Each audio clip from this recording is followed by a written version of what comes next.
Greetings everyone. Hope you are all doing well. Now let us begin our Gita study. Today we begin chapter 7. We finished chapter 6, Dhyana Yoga. We will begin with a Shanti Mantra, peace chant. This is on page 104 of this book, Universal Prayers. The first one on that page, the top. This is from Bhagavata Mahapuranam.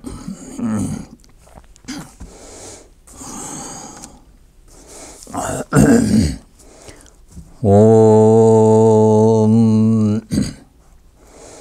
Yam Brahma Varunendra Rudramrutastunvanti Divyaistavai Vedai Sangha Padakramopanishadair Gayantayam Samagah Dhyanavastita Tadgatena Manasa Pashyantiyam Yogino Yasyantam Navidus Suragana Devaya Tasmai Namaha. Om Shanti Shanti Shanti. Salutations to that effulgent being whom Brahma and other gods praise with divine hymns, whom the singers of the Sama glorify by the Vedas and their auxiliaries, repeating the words in a particular order along with the Upanishads, whom the yogins realize through deep meditation with their minds wholly absorbed in Him, and whose extent neither the gods nor the demons know. Om peace. May there be peace and joy in our hearts. May there be peace and harmony amongst all beings, and may there be peace everywhere in nature.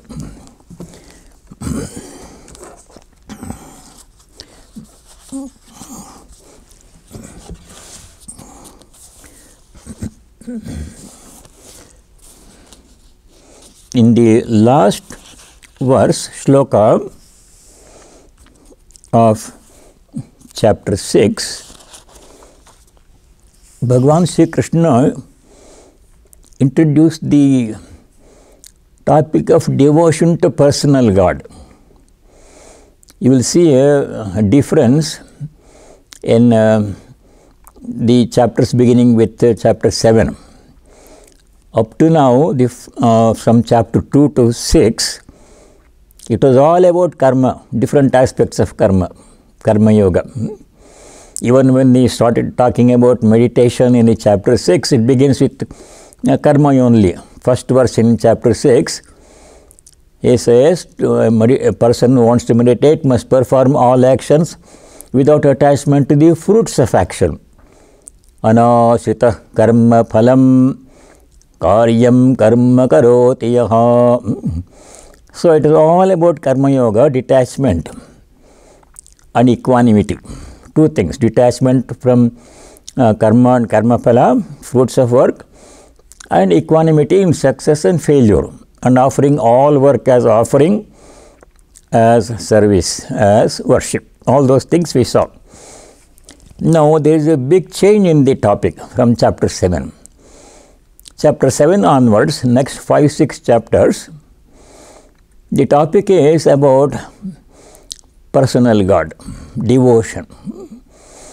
So this topic in chapter 7 is called Jnana Vijnana Yoga.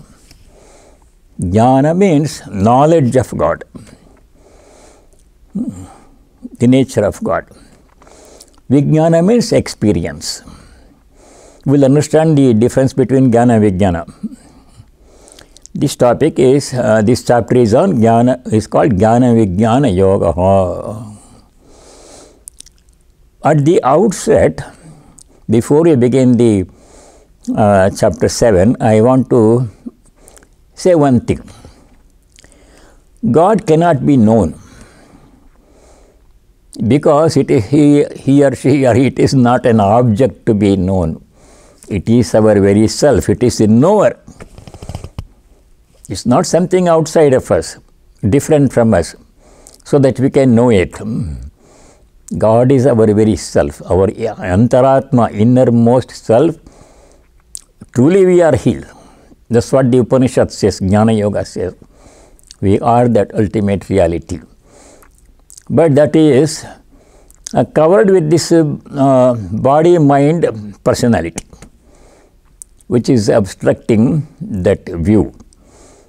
So most of the time, most of the people are under the impression that they are the body and the mind. That is ignorance of our true nature. So God is our very self, the knower. They cannot know God as an object, as another person or something outside. But why then say Jnana Vijnana Yoga? Because we have to prepare the mind to experience our true nature. It's experience, not knowledge. In Vedanta, when you say knowledge, we may really mean experience only. So Jnana Vijnana Yoga, knowledge and experience. In the last verse of this sixth chapter, Bhagavan Sri Krishna asked Arjuna, told Arjuna about devotion to personal God. He says, 47th verse was, Yoginam api sarvesham madgatena antaratmana Saddhavan bhajate yo mam same yuktatamo mataha.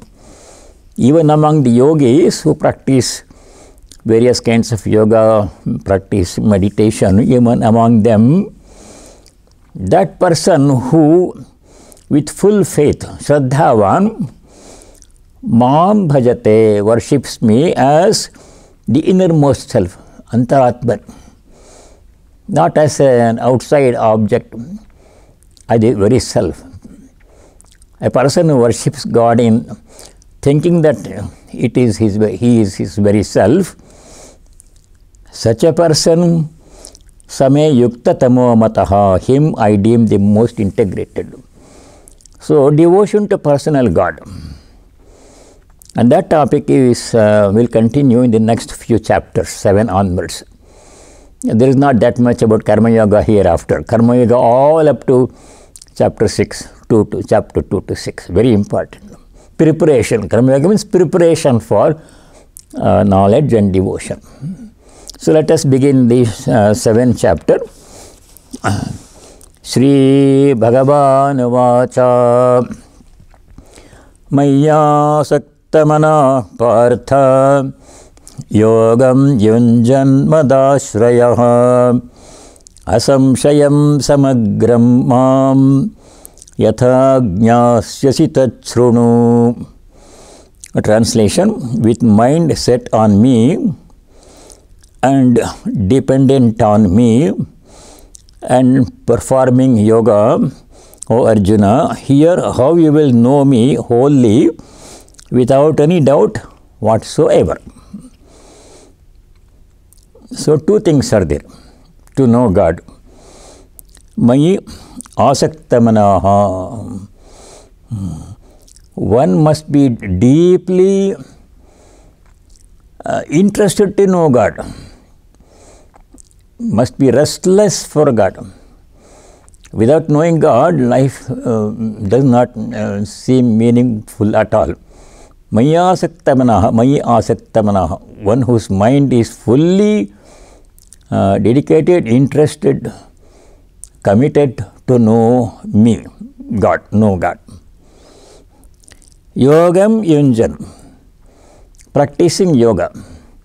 Yoga here can be in the commentary, Shankaracharya says, Yogam yunjan manas samadhanam kuruvan, practicing concentration of the mind.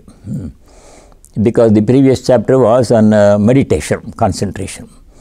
So a person who practices concentration on God and deeply committed to know God Madashrayaha, another thing, totally dependent on God. Ashraya means refuge, taking refuge only in God, not in other things. We depend only on God. Other things for which we depend on support for some time, they are only temporary supports. They will give way sometimes. If we accumulate a lot of money and so I have a lot of money, so nothing can bother me, I am safe, that won't work. Money will only help us to buy things, but it cannot buy peace and happiness. It cannot buy health also. It can buy medicines and sophisticated medical treatment. Money can buy, but not health. So that's not the support. God is the support. Madashrayaha, depending upon God alone. Madashrayaha, practicing yoga, yogam yanjan, concentration. It can be any other type of yoga also, bhakti yoga also. Asamshayam samagram mam yatha jnasyasi tachrunu. Listen to me. Shrunu means listen to me, O Arjuna. How you can know me completely, samagram, wholly. Not one aspect, not partially. How you can know me without any doubt? Asamshayam, by practicing yoga, know that one. I am going to explain that to you. That means Sri Krishna is telling Arjuna how, by practicing yoga, depending only on God and deeply committed to know God, how one can know God. That he is going to explain in this chapter. That is the introduction. Now we go to sloka number 2. Jnanam teham savijnanam idam vakshyamyasheshataha yajñatva neha bhoyonyat jnatavyam avashishyate. As exhaustively, translation, exhaustively I shall set forth that knowledge together with its realization. Once it is grasped, nothing more will remain to be known. Knowledge of God is ultimate. If you know God, there is nothing more to be known. But if you have worldly knowledge, there is always something more to be known. Ultimate knowledge is knowledge of God. Te meant to you, aham vakshyami. I am going to explain. Jnanam, knowledge of the self, knowledge of God. Savijnanam, along with realization. You will understand difference between jnana, vijnana. Savijnanam, along with realization. Asheshatah vakshyami, I'll completely explain to you. Yat jnatva, by knowing which, iha bhuyaha anyat jnatam na avashishyate. By knowing which, there is nothing else that remains to be known. Avashesha means remains. Nothing remains to be known if you know God. That is the total, complete knowledge, ultimate knowledge. This we know from the teachings of Sri Ramakrishna. In the very first chapter, when M. Mahendranath Gupta, the author of the Gospel of Sri Ramakrishna, goes to Sri Ramakrishna second time on February winter morning, during that conversation, Sri Ramakrishna asks a question, a trick question. He was preparing M's mind to receive Sri Ramakrishna's teachings. It's a very interesting topic. We will not go into the details. Sri Ramakrishna has 4 questions. He asks him, are you married? M says, yes. Oh, Ramlal, this guy has married also. Do you have children? Yes, sir. Oh, he even have children. Like that, 4 questions to prepare M's mind, calculated questions. Then the third question he asks is, what kind of person is your wife? Is she a jnani, or what kind of person is your wife? He asks. Sri Ramakrishna asks M. M says, he falls into the trap. He says, sir, I am afraid she is ignorant. Immediately Sri Ramakrishna says, and you are a jnani, that you are calling your wife ignorant? See, it's a very profound meaning, this question and this answer, this response, M's response. M was under the impression that if a person goes to school and college, English and everything, studies everything, then such a person is a knowledgeable person, has knowledge. His wife had not studied in school or college. Those days women were not going to school. So he said, my wife is ignorant. And immediately Sri Ramakrishna rebuked him. And you think you are a jnani that you are calling your wife ignorant? Then Sri Ramakrishna explained to him, this is what Sri Krishna is explaining in this second verse. Sri Ramakrishna explained to him, knowledge of God is real knowledge. Worldly knowledge which you acquire by going to school, college, university, that is one kind of knowledge, but not the ultimate knowledge. So you think you have knowledge of God, that you are calling your wife ignorant? No. True knowledge is knowledge of God.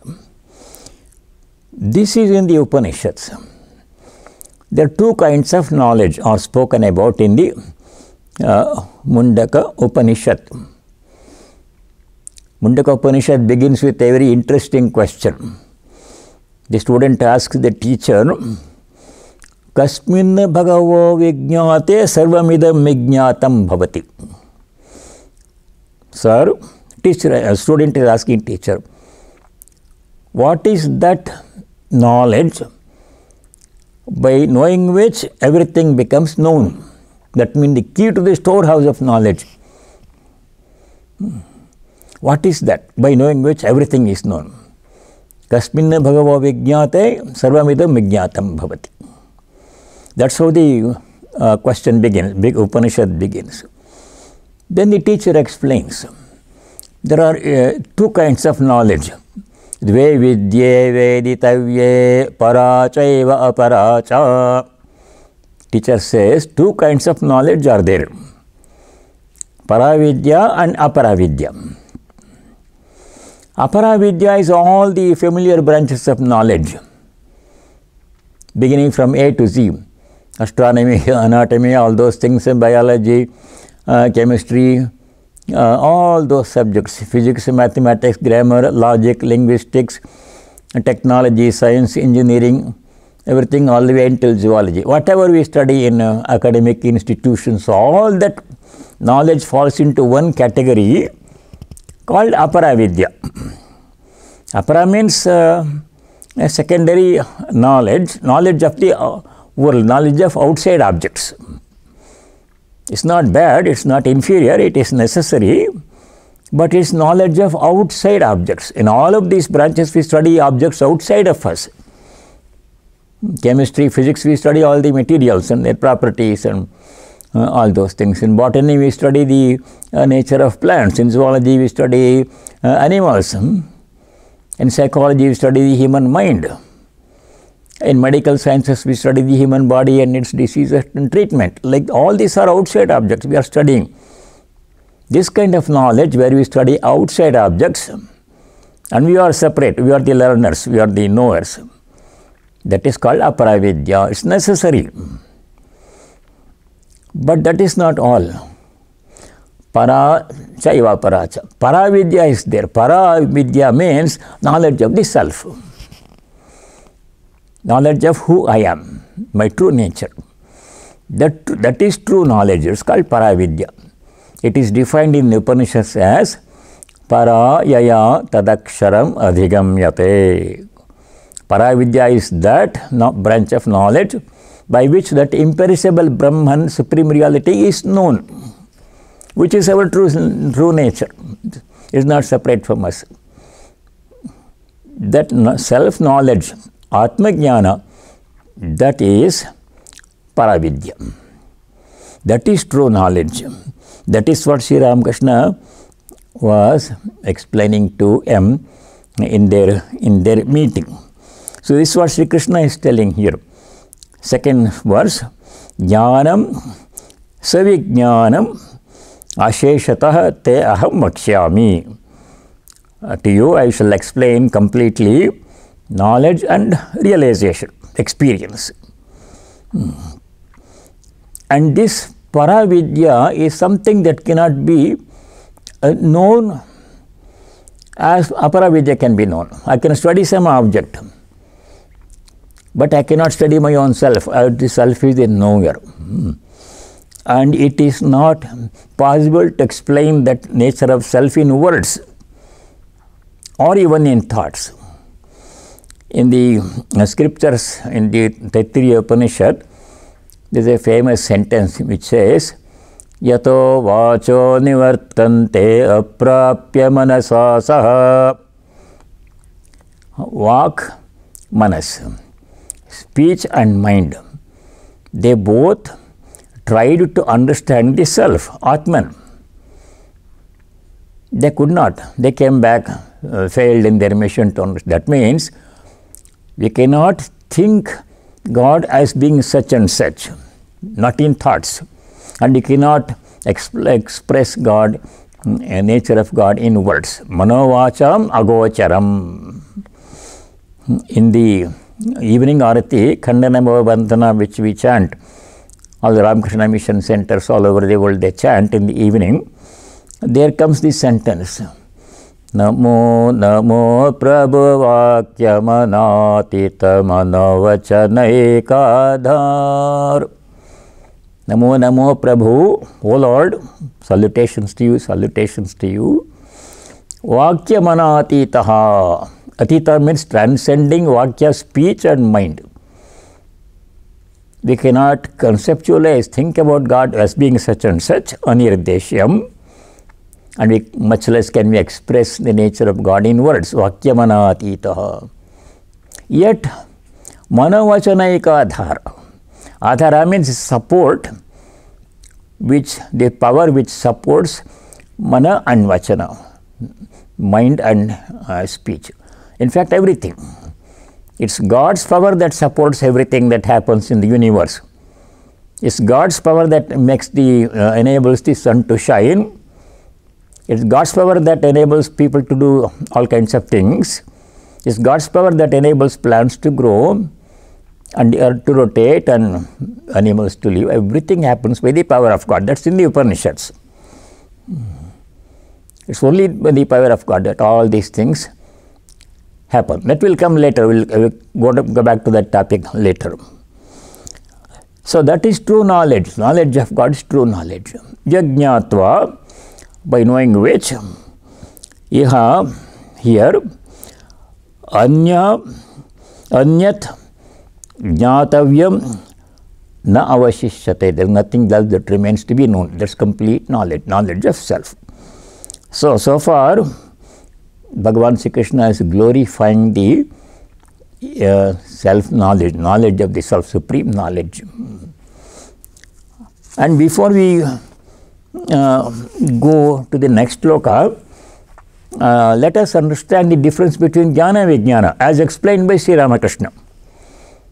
Jnana means knowledge, knowing something, this is such and such. That is one level of knowledge. But experiencing it is a wholly different thing. It is experience that matters, not knowledge. Knowledge is necessary as a first step, but it's experience that is the ultimate. So Sri Ramakrishna explains the difference between knowledge and experience, jnana vijnana, in this way, with this example. Supposing a person has heard about milk. A person knows that milk is a nutritious food, and if you drink milk, it is good for health. The person becomes strong, etc. That is knowledge, knowledge of milk. But another person takes milk every day, drinks, and is enjoying good health. Such person has experienced the effect of milk. He knows what milk is by experience, not theoretically. That is vijnana. So it is Vijnana that is important. And Sri Ramakrishna explains this one with an example. Supposing you are climbing a staircase to go to the roof. When you are climbing, you leave the steps one by one, not this, because your destination is the roof.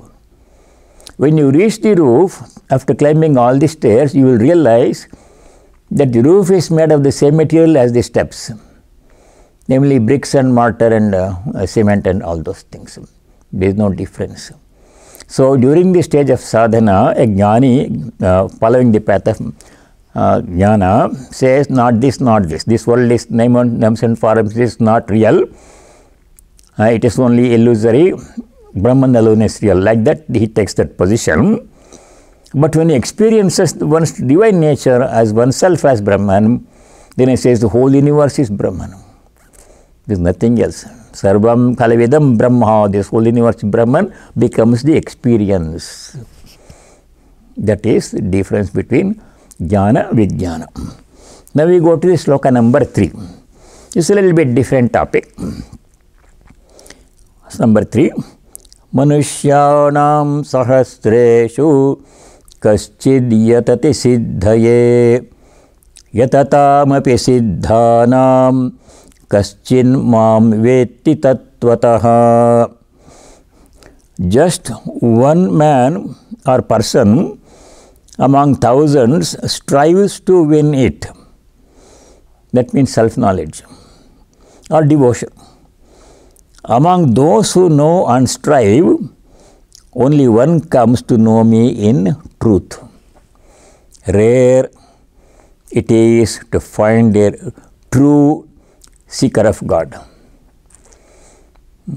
Many people talk about God, but how many people really have that intense longing to know God? No, nothing else matters. Vyakulata, Sri Ramakrishna calls it Vyakulata. That intense longing, nothing else matters. I want to know God. How intense the longing to know God must be was explained by Sri Ramakrishna with this parable, that we have heard about this parable. The boy in the Gurukulam who was asking the teacher, sir, when can I know God? The teacher takes him to the pond and presses the boy's head under water, and after 5 seconds releases it and releases him and asks him, how did you feel when your head was under water? The boy said, sir, the only thing I wanted was to be able to breathe. At that time, if you give anything else to the boy, it won't make any sense. He will push. I don't want. At that time, when the boy's head is under water, the only thing he wants is to be able to breathe. Food and toys and everything, nothing. Only God. Intense longing. I can't live without knowledge of God. I can't live without breathing. That intensity of longing, how many people have? Everybody talks about God and everything, but that intensity is very rare. It is there to varying degrees. Sri Ramakrishna had that intensity. At the end of the day, he would roll on the ground, rubbing his face on the ground. Oh mother, one more day has gone and I have not seen you. You have not revealed yourself to me. One more day has gone in my life. Like that he used to cry. People thought he was mad. So that intensity is called Vyakulata. That is very rare. So here in verse number 3, Sri Krishna says, Manushyanam sahasreshu, out of thousands of people, kaschid siddhaya yatati, one person, rare person, tries for perfection. Perfection here means knowledge of God or realization. Of those people, few people who try, yatatamaphi siddhanam, kaschin mam tattvataha vetti, only one person here and there truly succeeds in knowing me. So most people don't have that intensity of longing. They have, but not that severe intensity, utmost intensity that is required to know God. Very rare. And this we know from observation.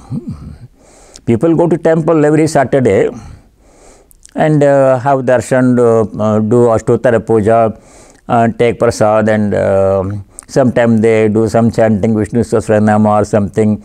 All those things they will do. as a sort of religious routine. It's good to do those things to know God. That feeling is there, devotion is there, but the intensity is lacking. Other things are also they are pursuing at the same time. So that is not enough. Intensity must be there.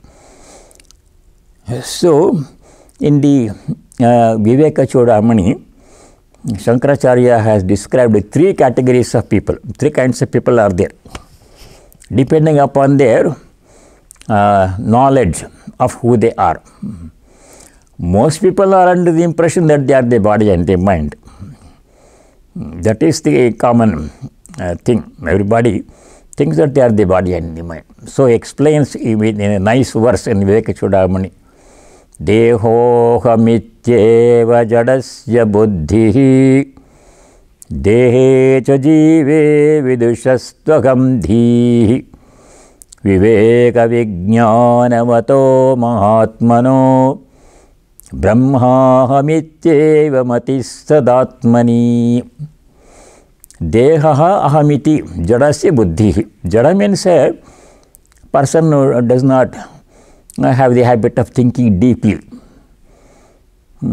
Such a person, jadasya buddhihi, such a person who does not have the habit of thinking deeply on any subject. What does such a person think? Aham dehaha, I am the body. Dehahamiti, jadasya buddhihi. That's how the whole life transpires. Taking care of the body, what food to eat, what clothes to wear, where to buy a house, which suburb, and what job to do, how much money to make, how to spend the money, children, family. These things occupy the person's mind. That's how whole life goes. That is the common type of people, majority of people. There are second category of people who have little bit more understanding about their true self. Dehe cha jive vidushastvagam dhihi. Deha, body is there, but jiva, a soul is also there. Both. This second category of people think that I am this body, but I have a soul. Body is not all. Or I am actually a soul, but with a body which is temporary. That understanding has come to some people. They are in the middle category. Dehe cha jive vidushaha aham dhi, aham jivaha, aham dehaha. That understanding has come for some people, smaller in number than the first category. Then the third category of people are very few. Viveka vijnanavato mahatmanaha. For a Mahatma, a great soul who is endowed with Viveka Vijnana. Viveka means discrimination, difference between real and the unreal. Brahman alone is real, and all else, the world, everything is illusory. That understanding, conviction a person has, Viveka, Vivekavan. Vijnanavan means he has of his divine nature. How many people have that experience? Very few. So those who have Viveka and Vijnana, both Viveka Vijnanavato Mahatmana,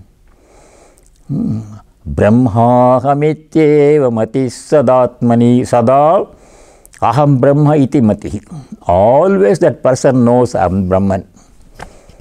Never makes the mistake of thinking I am the body and the mind. Body is there, takes care of the body to the extent necessary. As long as prarabdha is there, body will be there. Then prarabdha exhausted, body goes, it's okay. It's only a covering, like the garment. It is there for some time, it has a purpose, it has a function. When it's done, it will go away. I am not the body. I am Brahman. Brahma aham iti sadamati. Always that person is established in the knowledge of the self. Never thinks he is the body anymore. Such people are extremely rare. That's what Sri Krishna is saying in the Shloka number 3. Manushyanam sahasreshu kaschid yatati siddhaye. Of thousands of people, only a rare person even tries to realize God. Other people just go through the motions of practicing religion, going to temple, chanting something, doing some charity, observing festivals, worshipping Ganesha and Ganesha Chaturthi, worshipping Rama and Ramnavami, worshipping Krishna and Krishna Janmashtami. These things they go through. as a matter of fact, it's good. It's good. That has to be done. But we can't stop there. A rare person, one among thousands, tries to really know God in truth. Siddhaye yatati, perfection. Perfection means liberation, knowledge of God. Yatatamapi siddhanam, of those people who strive, few people who strive, kaschin mam tattvataha vetti, one person, rare person, really knows me in truth. Exactly, gains the knowledge of knowledge, experience of God. How rare it is. So that is sloka number 3. Now we go to sloka number 4. The topic changes here. Here, in 4, 5 and 6, 6 now talks about the nature of this world, nature of creation, we can say. They said there is Prakriti. You come across the word Prakriti in other contexts too, Raja Yoga, Sankhya Yoga, all those things. That Prakriti comes here. See, the topic is so different from the earlier topics. No Karma Yoga here, knowledge, jnana. So let me read sloka number 4, verse number 4. Bhumirapo nalo vayuhu kammano buddhirevacha ahankara iti yamme bhinna prakritirashtadha. 8 things are there. These 8 things are all visible things, visible to the mind through the sense organs, external things, external nature. External nature is explained in this verse number 4. Prakriti. Prakriti means, Prakriti has 2 aspects, as you have seen before. Inward Prakriti, our true nature of who we are, and external Prakriti, external nature. The external nature being described in verse number 4. The nature that we see outside, that is all being described here in the verse number 4. So what are those things that make up the Prakriti? 8 things are listed here. Bhumihi means the earth. Earth means solid matter. Apaha means water. The 5 elements are listed here. The 5 elements of which everything is made. Bhumihi, apaha, earth and water. Analaha means fire, energy. Vayuhu, air. Kam, space. These 5 elements. Bhumi, apaha, analaha, vayu, kam. Earth, water, fire, air and space. These are the 5 elements. In addition to these 5 elements, 3 more things are there, objects. Manaha, buddhihi, ankaraha. Mana means our mind. Our mind is also matter only, subtle matter. Mind is also fine matter according to Vedanta. And function of the mind is buddhi, the capacity to discriminating faculty, buddhi, which is right, which is wrong, which is true, which is not. That function of the buddhi, faculty of the mind, which helps us to discriminate between right and wrong, true and false, that is called buddhi or intellect. It's also part of the mind, functional component of the mind. Manaha buddhi, ahankaraha, the notion that I am this body, notion that I associated with this body, mind, personality, that is ahankara. All these are functions of the mind only, mana, buddhi, ahankara. 8 things, 5 elements and the 3 things. Ahankara, iti yamme bhinna prakriti ashtadha. Ashtadha prakriti means 8 part nature. Ashtadha prakriti. The earth, water, fire, air, space, mind, intellect and the ego sense constitute my distinctive 8-fold nature. This is a part of reality. God appears as all these things, visible things. We can see all these things. This is God that is visible to us through the sense organs. Every one of these we can experience with our senses. We can see, hear, touch, taste and smell. Grasped by the senses, external apara vidya, external prakriti.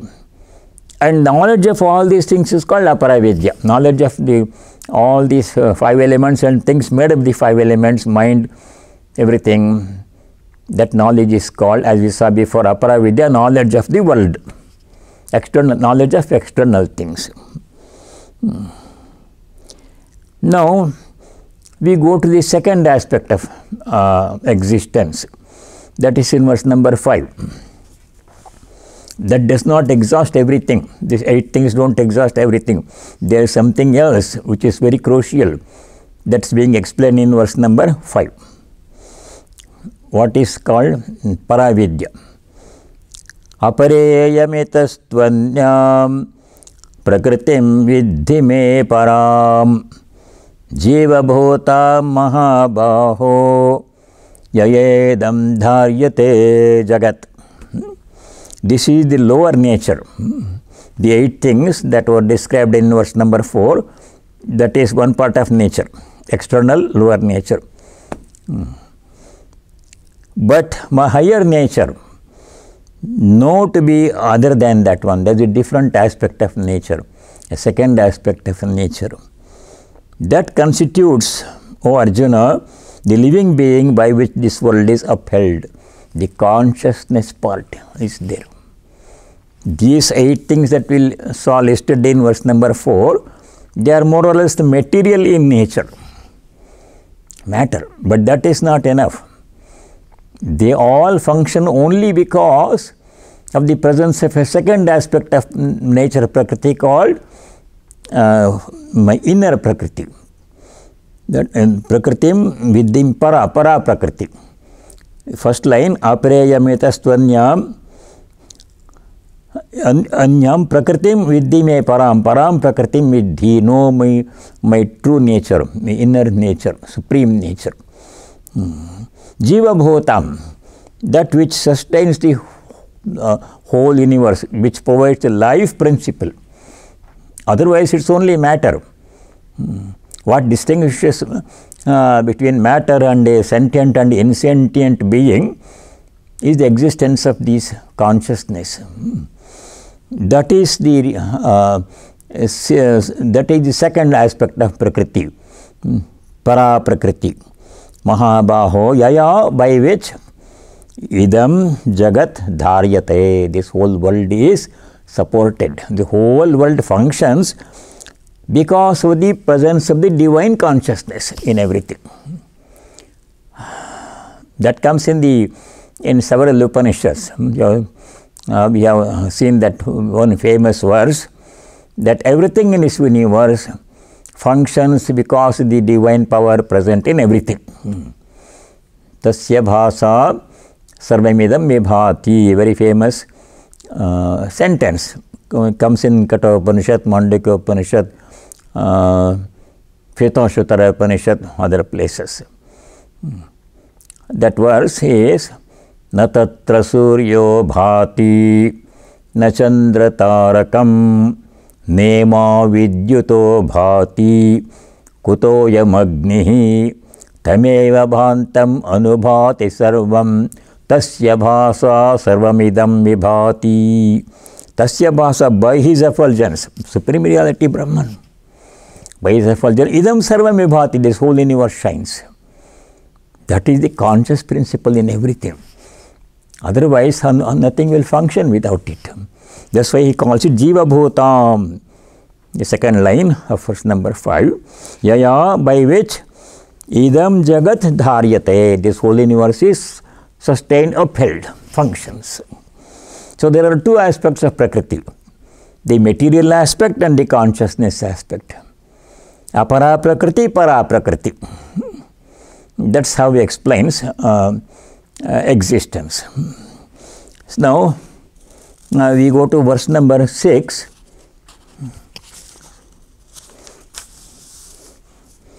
Verse number 6. Etadyonini bhutani सर्वाणीत्युपधारय अहं कृत्स्नस्य जगतः प्रभवः प्रलयस्तथा. Everything in this universe, the whole universe is made up of a combination of Paraprakriti and Aparaprakriti, matter and consciousness. Matter, the 8 things listed in the verse number 4, conscious principle in verse number 5, by which everything is supported, everything is upheld, everything functions. These 2 things are the source of a whole creation. Everything is made up of these 2 things, matter and consciousness. So, etad yonini bhutani. Yoni means the source. All the beings, bhutani, living beings, non-living beings, everything, and nature, sun, stars and everything, earth and everything. Etad yonini bhutani, sarvani bhutani, iti upadharaya. Understand that all the beings are made up of these 2 things. Paraprakriti, Aparaprakriti. I am Aham Krishnasya Jagat. Krishna means everything, whole. Krishnasya Jagata, of the whole universe. I am the source, origin. Prabhava means origin. Also Pralayaha, I am the destination into which everything comes back at the end of creation cycle. That means everything in this universe is made up of these 2 aspects of Prakriti, consciousness and material. And the Lord is, Bhagavan is, who is He? Aham, of this whole universe. Krishnasya Jagataha. I am the origin, I am the destination. Origin is from me, everything comes, emanates, whole universe emanates, and into me everything comes back and recedes at the end of the creation cycle. He is the origin, is the destination. This is explained in the Upanishads. Taittiriya Upanishad has a very nice statement. Yato va imani bhutani jayante yena jatani jivanti yat prayanti abhisammishanti tad brahma tad vijijñāsasva. Teacher says to the student, Yataha imani bhutani jayante, that from which all the beings come, emanate, or created. Yena, by whom jatani bhutani jivanti, all the beings created, they live by His power. Yat prayanti abhisammishanti, when their cycle is existence is complete, they go back and merge back into the source from where they came. And who is that source? From everything comes, into which everything goes, by which everything is upheld, supported? The Lord Himself. Aham. Second line, verse number 6. First word, Aham. Krishnasya Jagata, of this whole universe. Prabhavaha, I am the origin, I am the source.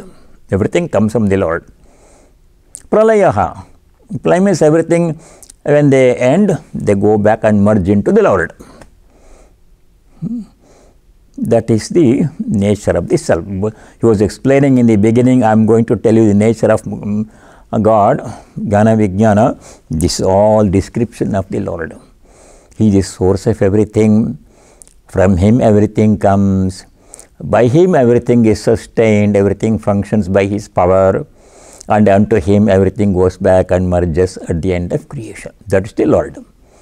So he is explaining the nature of God, as much as can be grasped by the mind.